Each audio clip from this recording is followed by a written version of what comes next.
Да, всякой хуйни на себя, блядь.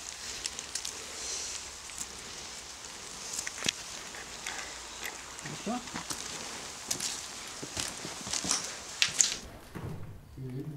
Надо забрать. Буду сюда ложить. Одна, вторая. И поднос. Огромный какой-то.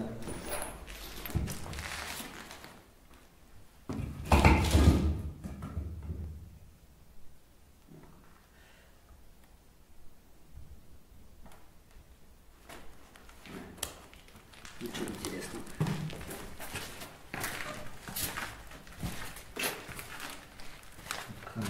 Ничего. Стул. Ёпта.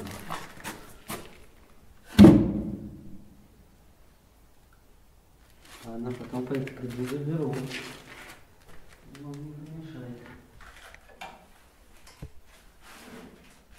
О! Вот она. А я их ищу. Твою мать. Забираем. Забираем.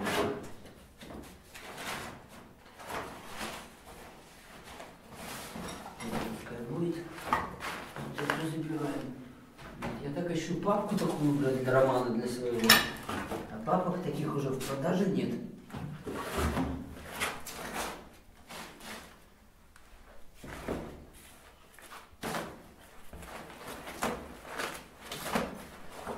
Вот цельные, бля, почистить эти хуйни, блядь.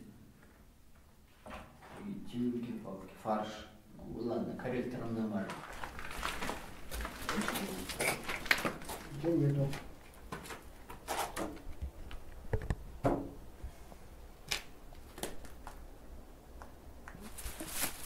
Пойдем за водой. Блядь.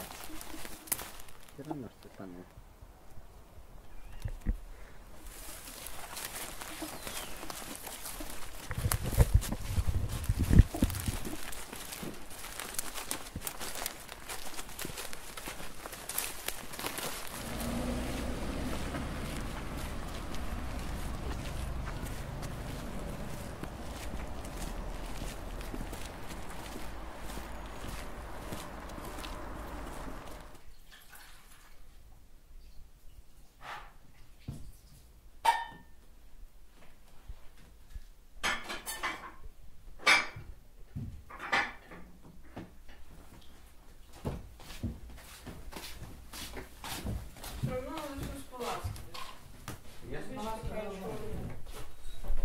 Ласковая ванна.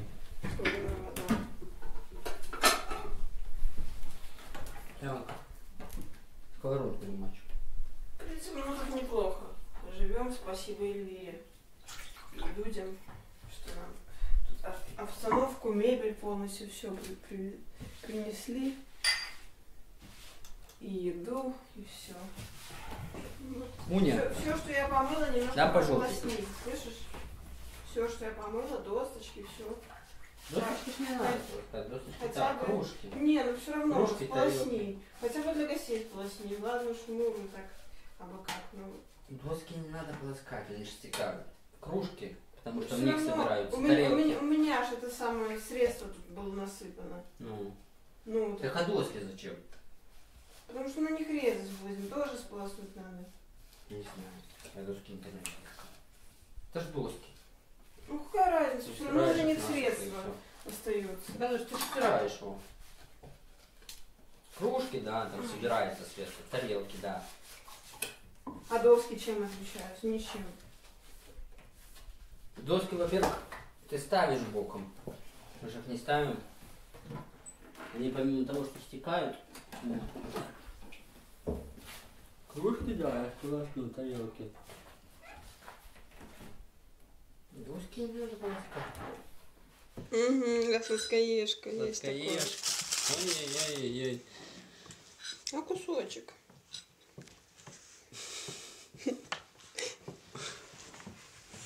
Это с моей фигурой со сладким надо быть осторожным.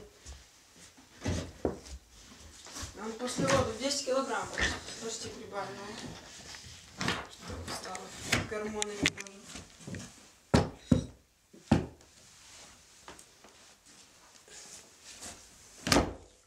твою мать. Девочки мои, скоро вот завтра будет день рождения. У меня вообще как бы мысль позвонить опекунам, просто спросить, у них еще ребенок или нет. Привет, моя чудная крошка. Решила написать немножко, что я могла бы тебе дать, если бы смогла быть твоей матерью. Я научила бы тебя, двоеточие, любить цветы. Они красивы так же, как красива ты. Детенок будет знать... Во-первых, есть такая, знаешь, внутренняя какая-то... Чуйка? Чуйка. Тем более у детей. Если ребенок живет не со своими родителями, у него аж чувство такое, что, ну, блядь, мои. Не знаю. А вообще, может, это как бы и не так важно, кто родил и Ой, что. мой малый, когда я в армию пошел, в 2012-м, сколько ему было? 3 года только. И то он меня помнит и знает, что это не его папаня, который вот после того, как я в армию пошел, что с ним растет. Пока все нормально, оно нормально идет все у меня в жизни. А когда вот какой-то стресс, когда какое-то вот нежелательное событие происходит в жизни, или куда-то я вот влезаю в какую-то яму, то вот начинается вот это вот обострение.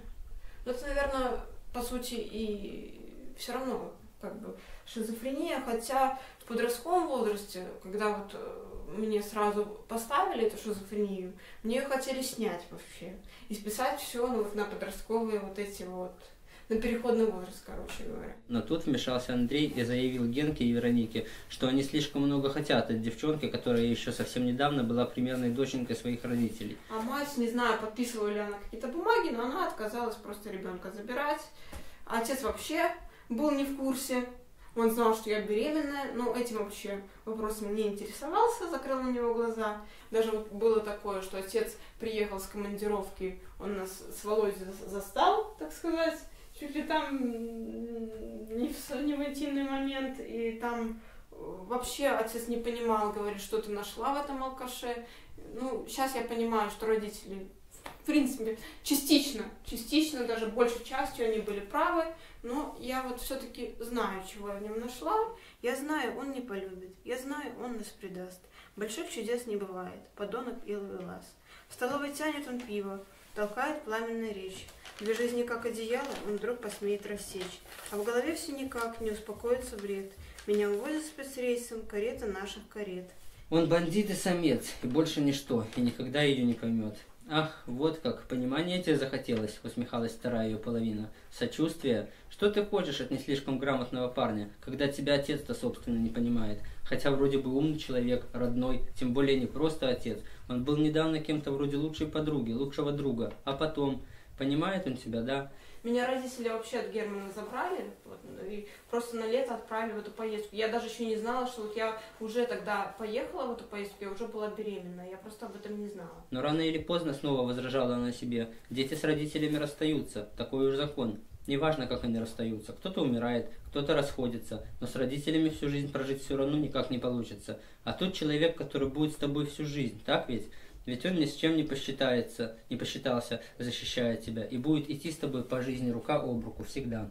И он меня спросил, он очень хорошо вообще говорил по-русски, он спросил: Юля, чего ты такая грустная? И мне вот как бы захотелось сказать, ну как бы, что ты мне вот настолько не безразличен, ты мне настолько нравишься, и чтобы никто не услышал что-то такое, вот думаю, ну нельзя, что мы при всех вот так вот. И я сказала: Ich hat mich in dich verliebt. То есть, типа вот как в переводе на русский, я себя в тебя там влюбила или что-то в этом роде, как бы такое. Правда, он ни разу мне не написал, я ему пыталась писать, он мне не ответил. Вот, и высокий такой был, с хвостом, с длинными волосами, то есть он был очень сильно похож на девушку. Я твой бизнес-кейс, я твой Кадиллак, я музыка, у которой понравился такт. Разбитая чашка, осколки от блюдца, когда твои дети подушками бьются. И нежный твой ангел в пугающей тьме. Я бункер в страшной жестокой войне. И ярость твоя, и экстаз, и улыбка. В чужом языке смешная ошибка. Влечение, счастье, усталость и боль, что ты унесешь отсюда с собой. Твои расставания, встречи, рассветы, закаты. И радость твоя, когда станешь ты папой. Я стала младенцем, чтоб счастье познать. Когда будешь Ваню меня-то купать? Меня баловать, покупать мне игрушки и что-то шептать, засмеявшись на ушко. У Андрея, кстати, тоже писательский талант. Он пишет, в данный момент пишет роман о подростках в 90-е, о молодежных группировках. О распаде Союза. И кроме того, пишет тоже стихи. Очень красивые и даже намного лучше, чем я.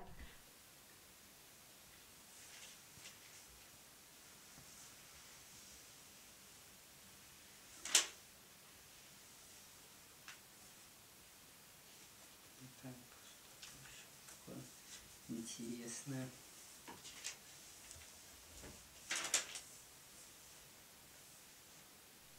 Андрей же тоже лежал один раз, правда, с суицидом, он хотел, что там, да? С моста хотел. С моста хотел спрыгнуть, да. Но его на учет не поставили, то есть он как вот был водителем. Потому что врач меня понял. Он понял, что я что-то работал еще водителем троллейбуса. Он говорит, ты хана, говорит, твоей карьере сразу. Поэтому, говорит, ладно, на первый раз, говорит, не поставлю, но попадешь второй раз, что? Прощайся с водительской карьерой. Он какой-то тест проходил в интернете, типа, что же, по-моему, там шизофрения. Так я ж специально ответы подгонял.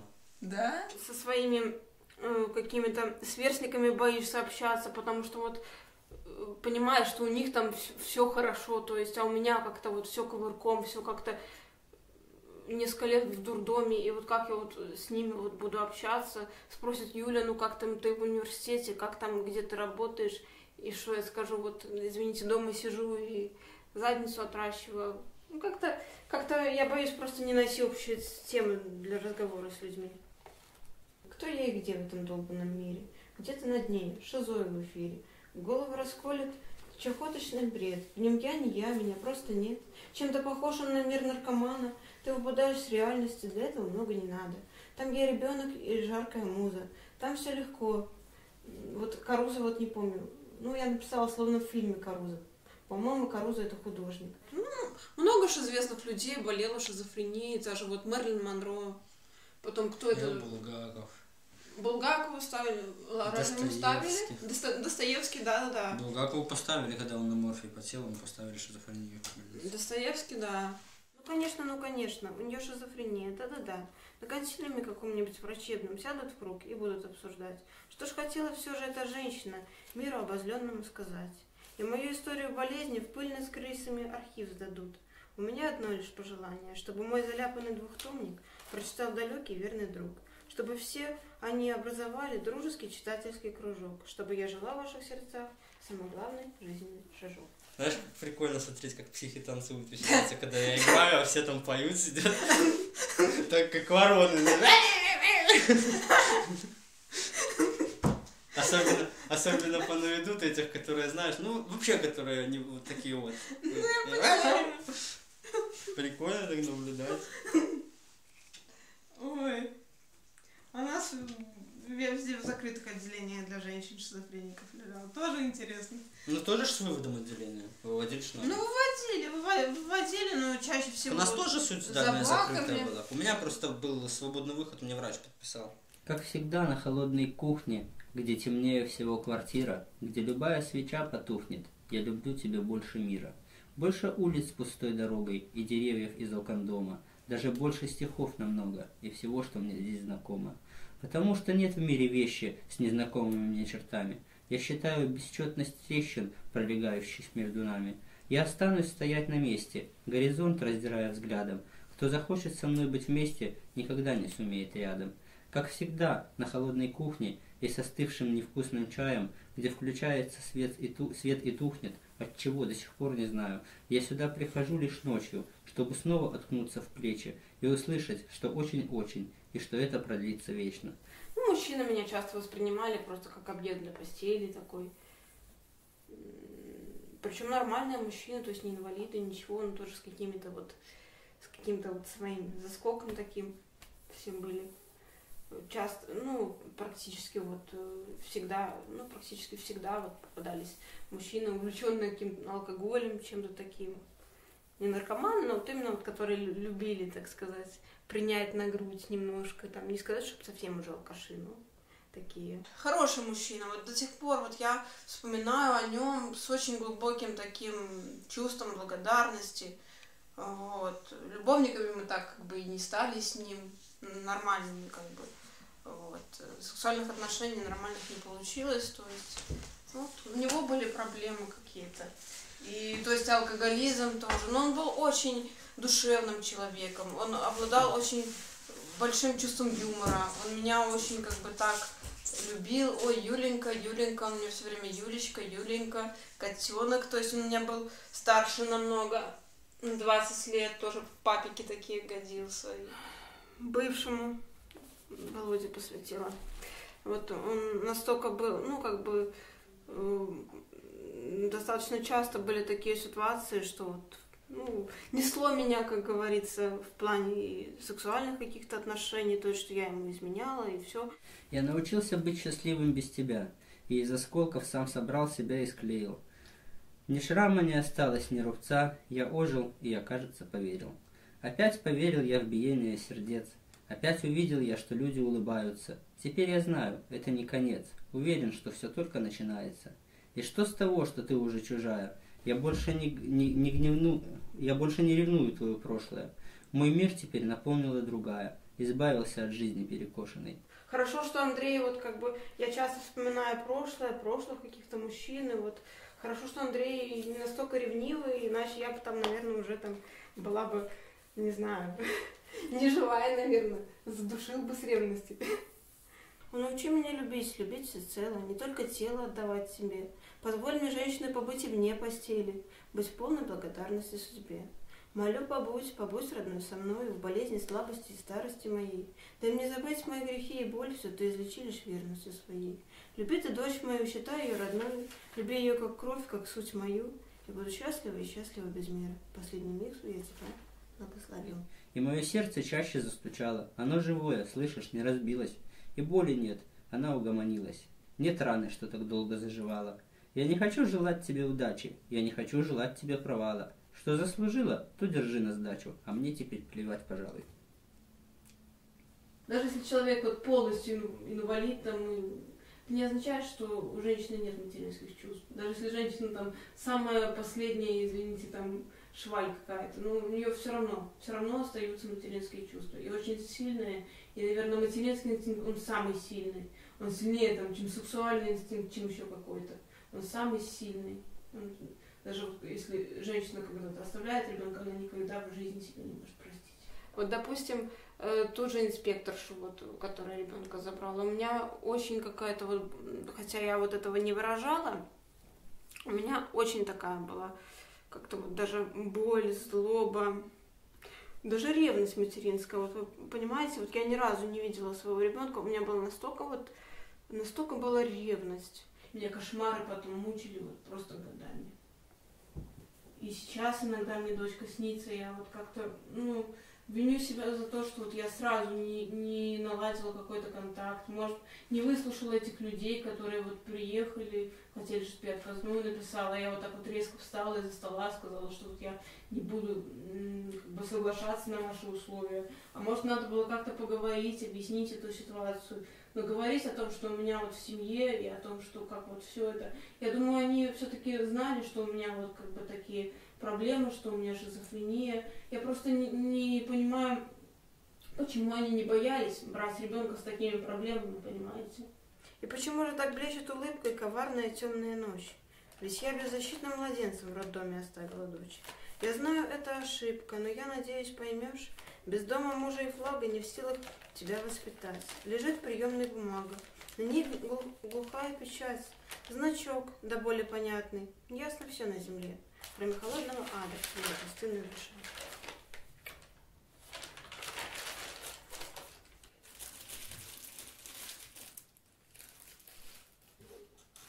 Дай мне большой пакетик. Ну, вот этот, который большой, с чипсами. Согнал меня с места, учился и... Вообще Я сейчас... наглый. Бля, ладно, с ним, хай лежит, кошка съест потом.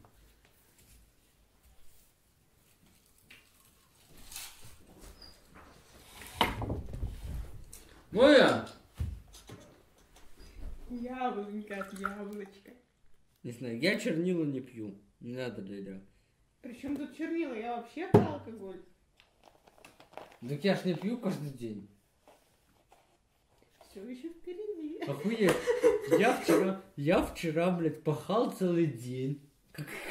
Извини меня, как собака. 10 тонн за 5 рублей.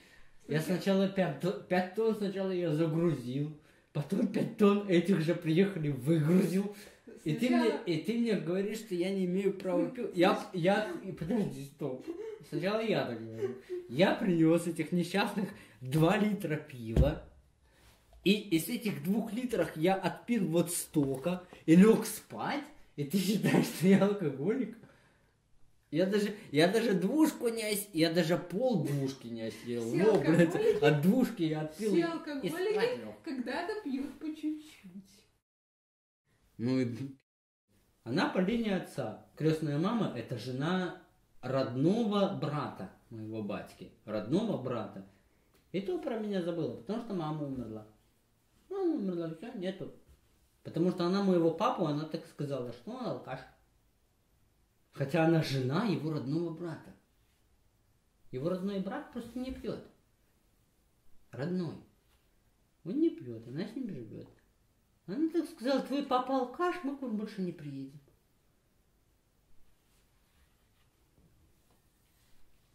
Мама как-то украшала дом, она не пила, не курила, вообще ничего, здоровый образ жизни вела.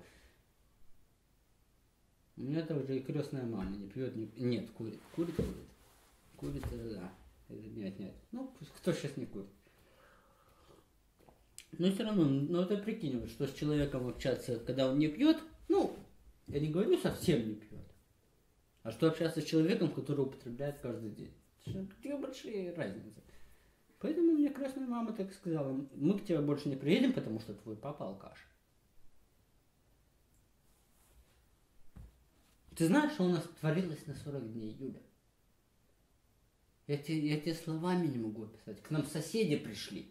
К нам пришли соседи снизу и начали говорить, вы нас топите вином. Не водой, а вином. Андрей, извини, пожалуйста, я не хочу слушать про твоих родственников. Ну что ты не хочешь? А ты мне будешь утверждать, что я так хорошо живу. Я ничего не утверждаю. Я так хорошо жил для тебя. Я ничего не утверждаю. Эй, с тобой говорить.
есть половина людей принадлежит положительной энергии, половина к отрицательной. А все остальные? Крути, так будет, да. А все остальные, которые ни к положительной, ни к отрицательной? Такого нету. Энергия делится на положительную и отрицательную. Какой-то энергии человек по-любому принадлежит. Ну, И эта энергия по-любому отойдет к той энергии, которой она принадлежит. Ну мы ж все не ангелы и не полностью как бы, и не демоны. Просто обычные люди как с положительными, так и с отрицательными сторонами. Но все равно, в ком-то больше положительного, в ком-то больше отрицательного. То есть, как бы, энергия положительная не может жить без отрицательного. Так же, как отрицательная не может существовать без положительного. Так же, вот смотри, ток в розетке. Минуса не бывает без плюса, так же, как и плюса без минуса. Там минус и плюс. А если убрать что-то, какой-то проводок, розетка работать не будет. Так же и энергия. Простите, что мы так разговаривали. Дело в том, что порвался журнал у нас. И было стыдно это самое. Мы журналы подклеим. Журнал подклеим и все. просто И все тогда уже сразу вам журналы принесем.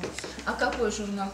Ну мы там вам брали. Один сваты и кончик оторвался от этих самых, как это, Десница, по-моему. кудесницы, да. Два. Ну, ничего Мы их страшного. подклеим и это самое Мы принесем подклеим и вам принесем потом. завтра. Вы нам продлите просто? Постараемся. Ну, А есть у вас Достоевский, я не знаю, «Идиот» роман, как он читается? Интересно Сейчас или посмотрим. тяжело? Ну, если Потому кто что- любит Достоевского, то ему Потому нормально. что я вот «Преступление и наказание» так вот в школе до конца и Не не осилила. осилила, если честно. Да? А ты себе что-нибудь будешь брать? я ж пишу. Андрей тут тоже Я пишу литератор. роман. Криминальный роман пишет. Да. Ты помнишь наш последний Новый год? К тебе пробраться надо быть в халате.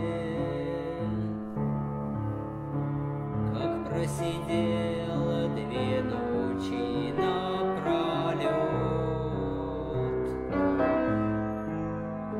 в твоей уютной маленькой палате. Как просидел 2 ночи напролет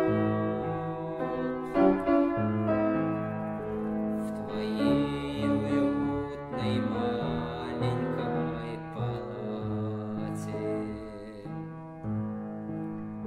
Ты плакала прерывисто дыша и часто громко хлопала в ладоши, когда я говорил про малыша.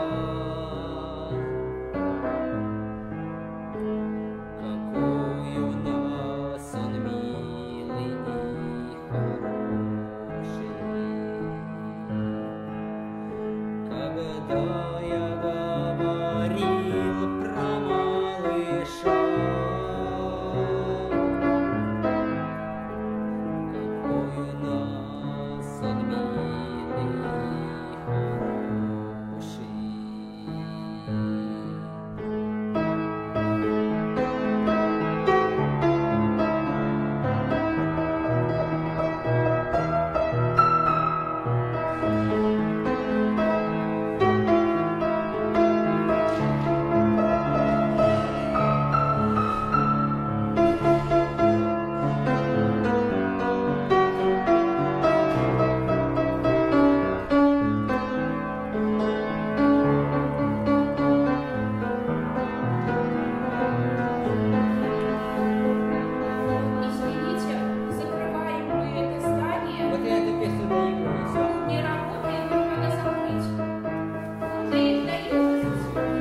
мне сказала, завтра приходи. На следующий день тебя не стало. Ты мне сказала, завтра приходи. На следующий день тебя не стало. Я чувствую как к сестре. Как к сестре. У меня было 2 сестры. Одна старшая, одна младшая. Одна погибла в 99-м на Немиге. Вторая повесилась в 2006 году в возрасте 12 лет. Ну, вот как-то мне не хватает сестер. Вот. Я к ней отношусь так, как к сестричке родной. Я привык ухаживать за младшей сестрой. Мама болела. Мне надо вот за кем-то ухаживать, чтобы кто-то нуждался на мне.